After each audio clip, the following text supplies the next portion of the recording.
Hello, my friends. It's Christmas time. I like the Mandela effects, so I want to tell you guys today a couple Mandela effects that have to do with Christmas. There's a lot of them out there, but these three are pretty interesting.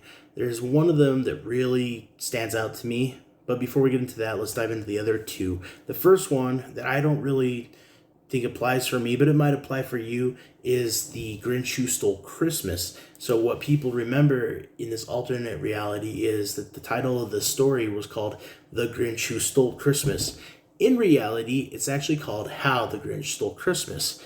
I've always remembered it as How the Grinch Stole Christmas, even as a kid watching that cartoon version way before the Jim Carrey film. The next Mandela effect, a little bit more interesting, is that Jingle Bells is not actually a Christmas song. Now, I recall in the last few years, people starting to talk about how it's not really a Christmas song, it's a Thanksgiving song.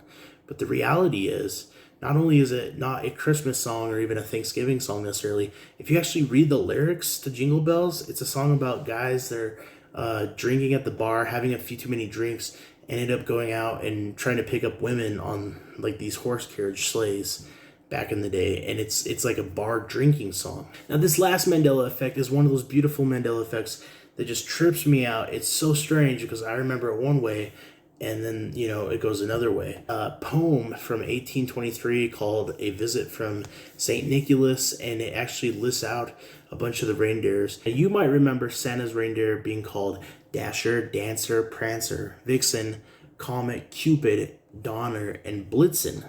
If so, you're experiencing the Mandela effect, because in fact, Donner is actually Donder and Blitzen is actually Blixen. You see, the poem first appeared in New York newspaper on the 23rd of December in 1823, and it was kind of controversial. There was a lot of mystery around it, where it actually came from, who it came from. But we do remember that when it was first published, the names were not Donner and Blitzen, it was Donder and Blixen, the last two reindeer. This is all before, Rudolph the Red-Nosed Reindeer, of course.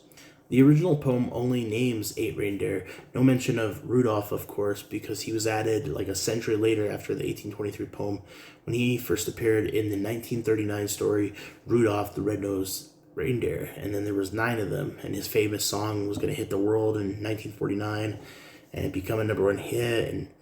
And that poem, if you don't recall, that famous poem where these reindeer were introduced, it started out something like, "'Twas the night before Christmas, when all throughout the house, not a creature was stirring, not even a mouse." I think you've heard it. I've heard it. So that's crazy, my friends. Now, my friends, like I said, there are many other Christmas Mandela effects. I encourage you to go look at some of them, and if any of them are really cool, maybe we'll cover them here on the channel. But if I don't talk to you before it, I hope that you and your family have a happy, Merry Christmas, Happy Holidays, Hanukkah, if you celebrate that. More than likely, Merry Christmas, or whatever it is you do this time of year. My friends, I hope you're staying warm, if it is your intent to stay warm, or if you enjoy the cold and getting out in it, I hope you're enjoying the cold. I'll talk to you again very, very soon, probably next week at some point, because that's what we do. And oh, don't forget to like and subscribe if you enjoyed the video and for some reason are still watching me. Thank you. I don't know why you are, but I thank you. My friends, Merry Christmas and adios amigos. That's a long outro.